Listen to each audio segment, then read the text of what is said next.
প্যালেস্টাইনে দীর্ঘদিন ধরে যে ঘটনা চলছে, আক্রমণ চলছে, সেদিকে আক্রমণ হয়, এদিকে আমরা প্রতিবাদ জানাই। নানান ঘটনা আমাদের অজানা রয়ে যায় বা আমরা সেই চ্যাপ্টারগুলো উল্টাই না। আপনারা দেখেছেন সেই 7 অক্টোবরের ঘটনার পর থেকে আজকে পর্যন্ত 66,065 জন প্রকাশিত হিসাব অনুযায়ী শহীদ হয়েছে, যার মধ্যে 20,000 হচ্ছে শুধুমাত্র শিশু, যেটি প্রকাশিত হিসাব অনুযায়ী।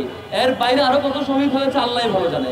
যেখানে সংবাদকর্মীরা সংবাদ সংগ্রহ করতে গিয়ে শহীদ হয়েছেন 365 জন, যেটি প্রকাশ করা হিসাব অনুযায়ী। এই এত মাত্রায় শহীদ এই অল্প সামুদ ফ্লোটিলার মধ্য দিয়ে যে বাহিনী, যে নৌযানগুলো আমাদের গিয়েছে, আমাদের বাংলাদেশের শহীদ আলম থেকে শুরু করে গ্রেটা টুর্নিবার্ড পর্যন্ত আরো যারা যারা বিভিন্ন দেশের রাষ্ট্র এমপি, সিলেক্টেড অ্যাক্টিভিস্ট, বিভিন্ন কালচারাল অ্যাক্টিভিস্ট অনেকে গিয়েছে। এটা খুবই ক্ষুদ্র সহযোগিতা, এটা দিয়ে আমরা অনেক বেশি উৎফুল্ল হচ্ছি। ক্ষুদ্র খাবার আমাদের দিক থেকে অনেক বেশি সাপোর্ট এবং সমর্থন তাদের প্রতি থাকবে যারা এই সাহসিকতা দেখিয়েছেন। কিন্তু এটা দিয়ে ফিলিস্তিনের মুক্তি আসলে হচ্ছে না। দিন শেষে আমাদের যে শহীদের ঘটনা, শাহাদাতের ঘটনা অনবরত ঘটছে, এখনো মারা যাচ্ছে, এখনো শহীদ হচ্ছে। এই যে ইসরায়েলের ব্যাপারে প্রতিবাদ প্রতিরোধ, এর মধ্য দিয়ে সমাধান হচ্ছে না।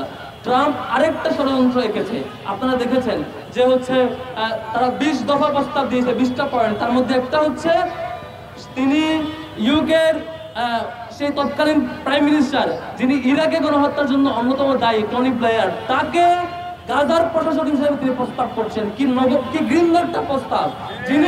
যিনি ইরাকের গণহত্যার জন্য অন্যতম দায়ী ব্যক্তি, তাকে গাজার বর্তমান ক্রাইসিস ম্যানেজমেন্টের জন্য প্রশাসক হিসেবে প্রস্তাব করছে। আমরা এই প্রস্তাবনার নিন্দা জানাচ্ছি এবং বাংলাদেশ সরকারকে এই প্রস্তাবের নিন্দা অবশ্যই জানাতে হবে।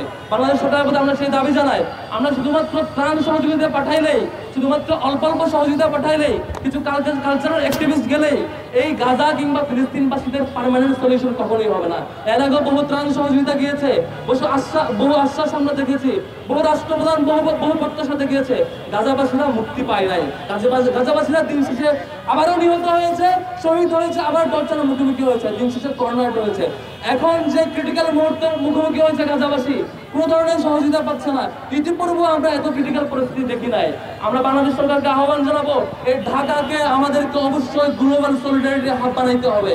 ঢাকা থেকে পৃথিবীর যেখানেই কোনো মজলুম থাকুক না কেন, যেখানে কোনো টর্চারের ঘটনা ঘটুক না কেন, এই ঢাকা যাতে আমাদের সলিডারিটি হাব হয়। আমরা দেখেছি সদ্য কয়েকদিন আগে বাংলাদেশে একটি আমাদের প্রাইভেট ইউনিভার্সিটিতে 300-একাধিক ফিলিস্তিনি নাগরিককে আসবার কথা ছিল স্টুডেন্ট হিসাবে, সেটি ডিপ্লোম্যাটিক বিভিন্ন কারণে সেটি ক্যান্সেল করা হয়েছে।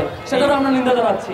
চট্টগ্রামের সেই একটা বিশেষ প্রাইভেট ইউনিভার্সিটির 300-একাধিক স্টুডেন্টকে ফিলিস্তিন থেকে বাংলাদেশে আসার পিছনে যারা বাধা তৈরি করেছে, সেটিও ক্ষতি দেখা দরকার। শুধুমাত্র এটাই নয়, ফিলিস্তিনবাসীকে আরো যতভাবে বাংলাদেশ গভর্নমেন্টের সহযোগিতা করা দরকার, সবকিছু বাংলাদেশ সরকারের থাকা উচিত ছিল।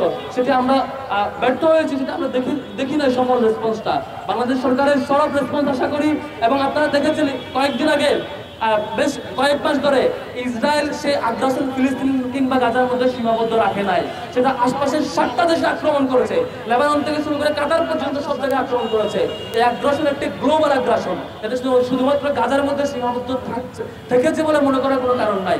আমরা দেখেছি কয়েকদিন আগে সৌদি আরব সাথে পারস্পরিক ডিফেন্স চুক্তি করেছে, অর্থাৎ সেখানে অ্যাটাক হলে এখানে অ্যাটাক হবে, অর্থাৎ সেখানে অ্যাটাক হলে আমার আক্রমণ মনে করে আমি সেটা প্রতিরোধ করবো। পারস্পরিক ডিফেন্স চুক্তি হয়েছে। এই চুক্তিগুলো মুসলিম সবগুলো দেশে পারস্পরিক সহযোগিতা থাকা দরকার।